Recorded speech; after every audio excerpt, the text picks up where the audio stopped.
Mapanganib at tuso ang mga hiyena. Ngunit sa mga kwentong bayan ng Aprika ay may isang halimaw na nakabatay sa mga hayop na ito na tunay na nakakatindig balahibo. Ito ang mga taong hiyena o mga halimaw hiyena, mga nilalang na maalamat na malalim ang mga ugat sa kwentong bayan ng Aprika, lalo na sa mga rehiyon ng Silangan at Gitnang Aprika.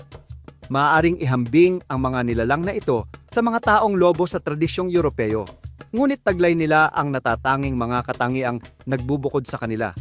Inilalarawan ang mga taong hiyena bilang mga tao na may kakayahang magbagong anyo tungo sa pagiging hiyena o sa pagiging hibridong tao at hiyena.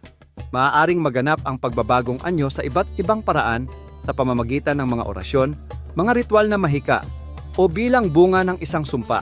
Sa gabi, lalo na kapag sinisinaga ng liwanag ng kabilugan ng buwan, sumusulpot ang mga nilalang na ito at lalong dinadagdagan ang takot at hiwaga sa kadiliman ng mga sabana ng Aprika. Ngunit sinasabi ng ibang bersyon ng alamat na kayang magbagong anyo ng mga taong hiyena anumang oras, hindi lamang sa mga gabing bilog ang buwan, kaya't sila'y pananatiling banta na laging naroon. Sa mga kultura ng Somalia, Ethiopia, Sudan at Tanzania, kadalasang iniuugnay ang mga taong hiyena sa mga mangkukulam at salamangero.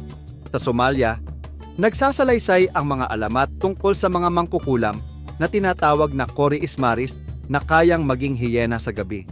Sa Ethiopia, isinasalaysay ng mga alamat ang hinggil sa Buddha, mga panday na pinaniniwala ang nagiging hiyena upang isagawa ang masasamang gawain.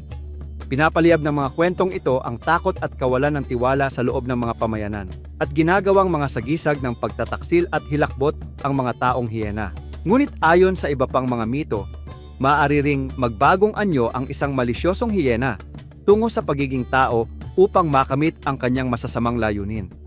Karaniwan nang itinuturing ang mga taong hiyena bilang mga mapanganib at masamang nilalang na inuugnay sa pagnanakaw, pagpaslang, at iba pang mararahas na gawain. Inilalarawan silang taglay ang lakas at bilis na malayong humihigit sa tao, gayon din ang matinding katusuhan at husay sa pagpapanggap. Sa maraming kultura ng Aprika, itinuturing ang mga hiyena bilang mga masamang hudyat ng kamatayan at pagkawasak.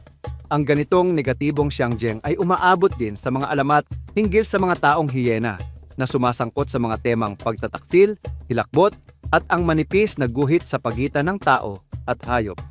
Naipapasapasa ang mga kwentong bayan tungkol sa mga taong hiyena sa bawat salinlahi at inaangkop ng bawat kultura ang mga salaysay ayon sa sariling mga tradisyon at pangamba.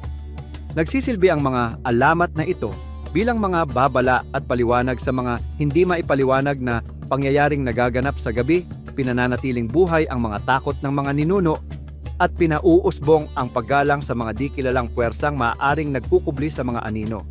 Ang mga taong hiyena sa kanilang pagsasanib ng pagkatao at pagkahayop ay nananatiling kaakit-akit na paksa ng pag-aaral at patunay sa kasaganahan at pagkakaiba-iba ng kwentong bayan ng Aprika.